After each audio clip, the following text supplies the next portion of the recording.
तो मैंने आज साफ तौर पे अधिकारी को कहा है, अगर ऐसा हुआ तो हम खुद जाएंगे, हम खुद तोड़ेंगे।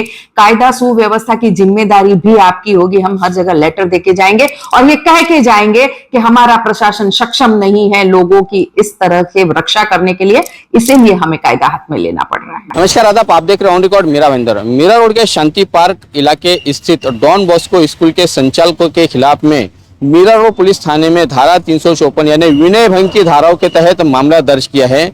आरोप है कि स्कूल के संचालकों ने यहाँ पे रहने वाले कुछ लोगों के साथ, कुछ महिलाओं के साथ में बदतमीजी की, बदसलूकी की, गाली गलौज की, ऐसे एफआईआर में बताया गया है। लेकिन इसी एफआईआर को लेकर हमारे शहर की विधायिका गीता जैन ने भी प्रतिक्रिया दी है। उनका कहना है कि इस स्कूल ने जो यहाँ पर अवैध रूप से शेड बनाया है, वो शेड को जरूर तोड़ा जाएगा और वो खुद इसके पीछे खड़े रहकर उसे तोड़ेगी।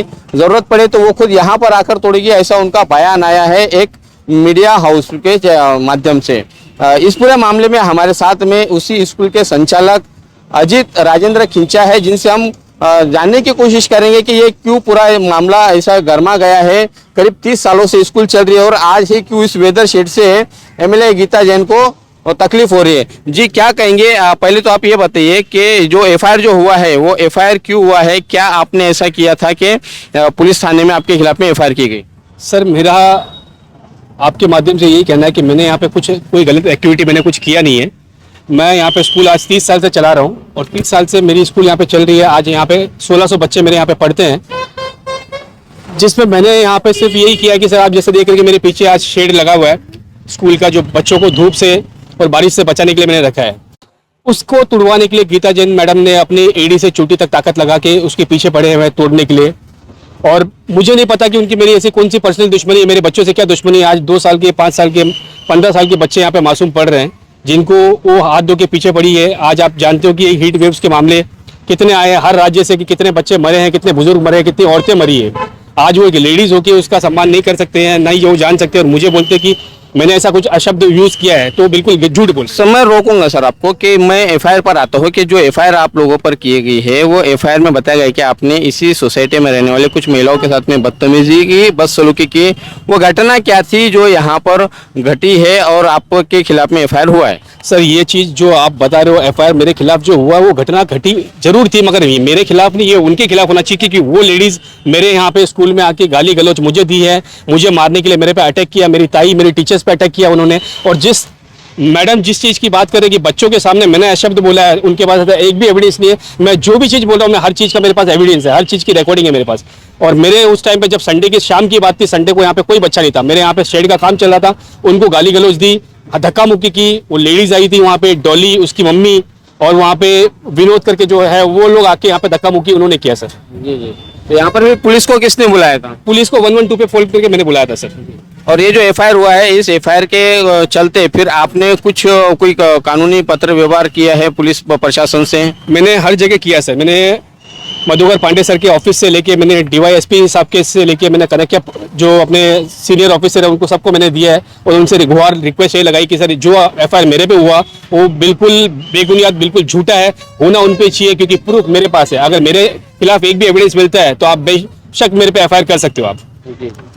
ये जो स्कूल है करीब आप 30 सालों से चला रहे, तो यहाँ पर अब रावण राज चल रहा है ऐसा बताया गया है, क्या कहेंगे आप? सर, अगर ये रावण राज चलता था तो जिन्होंने मेरे को बताया कि रावण हूँ मैं या रावण राज चला रहा हूँ, तो उनके खुद के बच्चे पढ़ के यहाँ से नहीं गए होते। आज उनके खुद के बच्चे, उनका भांजा विवेक दीक्षित यहाँ पे पढ़ के गया है। लक्ष्मी करके एक स्टूडेंट थी जिनके पिता का आज तक पता नहीं है मुझे, और मैंने पूछने पे बताया कि उनके पिता है नहीं, हालांकि उनके पिता थे, बट मुझे उन्होंने उस टाइम पे एक आश्वासन दिलाया कि इनका मैं टेक केयर करता हूँ। उस बच्चे से या उनके पेरेंट्स से उसका क्या रिलेशन है मुझे नहीं पता, मगर ऐसे कई बच्चे शशि शर्मा के जो वो लाके यहाँ पे पढ़वाता था, बट उनका फीस किसी का भी नहीं आया था। हाँ, लक्ष्मी का एक फीस उन्होंने हाफ भरा था, हाफ नहीं भरा था। ये एक्चुअली मेन कारण वहीं से है। जब इसने हमने उसको फीस का डिमांड किया, उसको पैसा देने के लिए मना कर दिया शशि शर्मा को, तब ये शशि शर्मा ने हमारे पीछे गीता जैन का सपोर्ट लेके हमारे पीछे पड़ गए सर। और जैसा कि बताया जा रहा है कि आपके खिलाफ में जो एफआईआर दर्ज हुई, तो कुछ वहाँ पर बच्चे भी खड़े थे, मौजूद थे, और बच्चों के सामने सारी चीजें हुई है, तो आपको स्कूल चलाने का हक नहीं है, ऐसा एमएलए गीता जैन ने कहा है। साबिर साहब, मैं आपसे पूछता हूँ कि संडे के दिन किससे कौन से बच्चे पढ़ने आते हैं, वो भी शाम को कोई बच्चे आएंगे क्या?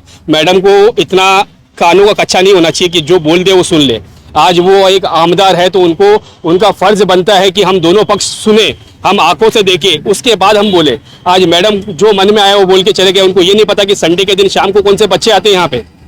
तो मैडम आप सुनिए, आंखों के अंधे मत बनिए और कानों के कच्चे मत बनिए। मेरा कहने का मतलब ये है कि आज आप एक आमदार हो, एक ऐसी पोजीशन पे बैठे हो आप जहां आप पे पब्लिक उम्मीद लेके चलती है। आप नाश के लिए विनाश के लिए बने हो आप। तो आपसे हम ये चाहते हैं कि हम नाश विनाश मत करो, यहाँ का कुछ हो सके तो विकास कीजिए आप मीरा भाईंदर का। इसके लिए पब्लिक ने आपको चुन के लाया है और यही हरकत आपकी रही मैडम। तो मैं आपको बोलता हूँ कि आज इसके बाद आज आप वापस जिंदगी में वापस कभी नहीं बन पाएंगे आप आमदार। और यही आपके आज ससुर है मीठालाल जैन साहब। मैं आपको सही में आपके कैमरा के माध्यम से बोलना चाहता हूँ कि उनका इतना नाम रोशन है, इतना उनके आज भी उनको पब्लिक याद करती है और आज भी आगे भी करेगी, क्योंकि उन्होंने वो काम किए सर।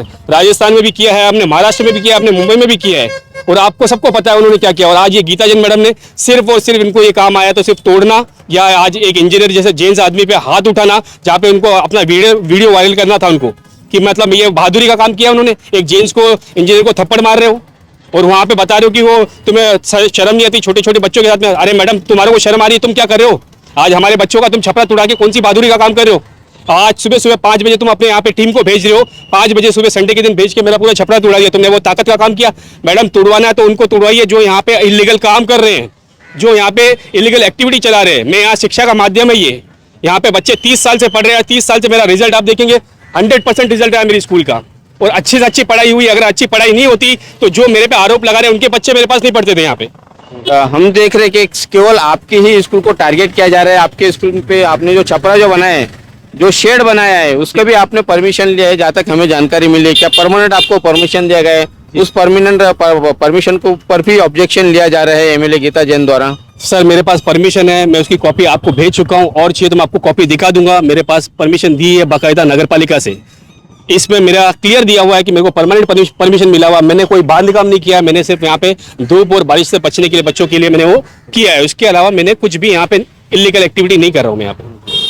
जी, जहाँ तक हमें जो समझ में आ रहा है, जो बयान जो आया है एमएलए गीता जैन का कि वो इस छपरे को तोड़वा के रहेंगे और वो खुद भी अगर प्रशासन नहीं तोड़ता है तो खुद यहाँ पर आकर तोड़वाएगी। तो क्या कहेंगे आप? अगर मान लीजिए छपरा टूट जाता है तो उससे क्या होगा और क्या कहेंगे हमारे माध्यम से? सर मैं तो ये कहूँगा कि बहुत बहादुरी का काम करेंगे वो यहाँ पे आके तुड़वाने के। अभी उनके पास कुछ काम रहा नहीं है कि ये बच्चों के छपरे तुड़वाने उनको, तो बहुत अच्छी बात है, तुड़वाइए मैडम, आपका मोस्ट वेलकम है। बहुत बहादुरी का काम करेंगे आप ये छपरा तुड़ा के। अरे मैडम काम करना है तो कुछ ऐसा कीजिए, ये छपरा तुड़ा के आपको क्या मिलेगा? मेरे बच्चों की आज 1500 बच्चे 1600 बच्चों की हाई लेके कहाँ जाएंगे आप? आज मेरे बच्चों ने क्या बिगाड़ दिया आपका? आज आपको प्रोफाइल चेक करना है मैडम, मेरा प्रोफाइल तो आपने बिना देखे आपने अपने जजमेंट पे मेरे को बता दिया, मेरे को करार दे दिया कि मैं गुंडा हूँ या रावण हूँ या हम लोगों को लायक ही नहीं, हम लोगों को पद छोड़ देना चाहिए। तो मैं आपसे पूछता हूँ कि आप क्या हो मैडम? मैं आपको पूछना चाहता हूँ कि ऊपर वालों का प्रोफाइल तो देखिए, जिन्होंने हमारी कंप्लेंट की है उनका प्रोफाइल देखा आपने? चेक किया? नहीं किया तो अब मैं रिक्वेस्ट करता हूँ मैडम से और मैं रिक्वेस्ट करता हूँ आपके माध्यम से उन सब से कि ऊपर वालों का प्रोफाइल चेक कीजिए और फिर मुझे कंपेयर कीजिए कि मैं क्या हूँ और वो क्या है करके। साबिर भाई, एक आपके माध्यम से एक चीज बहुत जरूरी है जो मुझे कहनी है। आज शिक्षा के केंद्र का हम दावा करते हैं, इतना ये करते हैं, आज एग्जाम टाइम पे हम कोशिश करते हैं कि एक आवाज भी नहीं हो जहाँ पे बच्चों को कोई डिस्टर्बेंस ना हो, बिना डिस्टर्बेंस के बच्चा अपना पेपर लिख सके, क्योंकि साल भर बच्चा मेहनत करता है अपने पेपर एग्जाम की तैयारी के लिए। उस एग्जाम के टाइम पे ये सोसाइटी वाले नीचे उतर के पूरा फुटेज के साथ में मेरे पास है, मैं कोई भी चीज बिना फुटेज के बिना प्रूफ के मैं एविडेंस के आपसे नहीं बोलूंगा। इन्होंने मेरे बच्चों का बार बार लाइट ऑफ किया है, एग्जाम चलते वक्त हर बार इन्होंने लाइट्स को बंद किया है, इन्होंने बार बार वहाँ हल्ला गुल्ला किया है, बच्चों को इतनी तकलीफ दी है एग्जाम टाइम पे, जिससे मेरे बच्चे लोग काफी नाराज हुए, पेरेंट्स नाराज हुए कि हमारे को एग्जाम में काफी दिक्कत हुई, जिसकी वजह से हमारे मार्क्स कम आए। उसके जवाबदार गीता जैन मैडम है और उन्होंने एमबीएमसी पे पुलिस पे इतना प्रेशर बनाया है स्कूल तोड़ने के लिए। आज वो एमबीएमसी ऑफिसर और वो पुलिस वाले हमें बोलते हैं कि हमारे को आपकी स्कूल से कोई तकलीफ नहीं है, हम भी जानते हैं कि आप यहाँ पे शिक्षा का केंद्र चला रहे हो, बच्चे पढ़ रहे हैं यहाँ पे, अगर ये हमारे पे प्रेशर जो डाल रही है ऊपर से वो मैडम डाल रही है, आप वो मैडम से पूछिए कि आपकी उनसे क्या दुश्मनी है, आप कुछ गलत नहीं कर रहे हो। तो मैं यही इनसे पूछना चाहता हूँ कि उनके पास बेचारे को आज वो मैडम उनको टारगेट करती है, वो बोलते हैं सर हम क्या करें, हम तो मजबूर है, हम एमबीएमसी वाले हम क्या करेंगे, हमारे को जैसा मैडम बोलेंगे वैसा करेंगे, हम पुलिस वाले हम क्या करेंगे, हमारे मैडम जैसा बोलती है वैसा करते। तो हम ये जानना चाहते हैं कि उनके पास बेचारे वो तो अपनी जॉब के लिए आपसे नहीं पूछ पाते, मगर मैं पूछता हूँ, मेरे पेरेंट्स पूछते हैं, मेरे 1500 बच्चे के पूरा आपको वो पूछना चाहता है कि आपको हमारी से क्या दुश्मनी, हमने ऐसा आपका क्या बिगाड़ा। और दूसरी बात, हमारी प्रोफाइल को और ऊपर की प्रोफाइल को मैच कीजिए, फिर आप ऊपर वाले को सपोर्ट कीजिए। धन्यवाद हमसे बात करने के लिए। ये है डॉन बॉस्को स्कूल के संचालक अजीत खिंचा, जो हमें बता रहे थे कि क्यों ना जाने एमएलए गीता जैन इनके स्कूल के पीछे हाथ धोकर पड़ी हुई है। उन्हें चाहिए कि वो जिन लोगों ने इनके खिलाफ में शिकायत की है उन लोगों के प्रोफाइल की जांच कर रहे, वो क्या करते, कौन है, कहां से आते हैं और उनका क्या पूरा प्रोफाइल है इस पूरे इलाके में, उसकी भी जांच होना ज़रूरी है। आखिर में जाते जाते हम आपसे एक सवाल ज़रूर करना चाहेंगे मेरा भाईंदर शहर वासियों के कि एमएलए गीता जैन जो हमारे शहर के विकास के लिए लोगों ने जिन्हें चुना था, उनका काम है विकास करना या फिर किसी की रोजी रोटी का विनाश करना, किसी के घर का विनाश करना। आशा करते हैं एमएलए गीता जैन ज़रूर उनके पास में जो शिकायतकर्ता आते हैं उनकी भी जांच की जाए और जिनके खिलाफ में शिकायत की जाती है उन लोगों की भी एमएलए गीता जैन अच्छी तरह से जांच पड़ताल कर ले। एक तरफा कार्रवाई न करते हुए दोनों पक्षों की बात सुनकर जो उन्हें उचित लगता है, जो उन्हें न्यायिक लगता है, वो उस पर अमल करेंगे, ऐसे हम आशा करते हैं।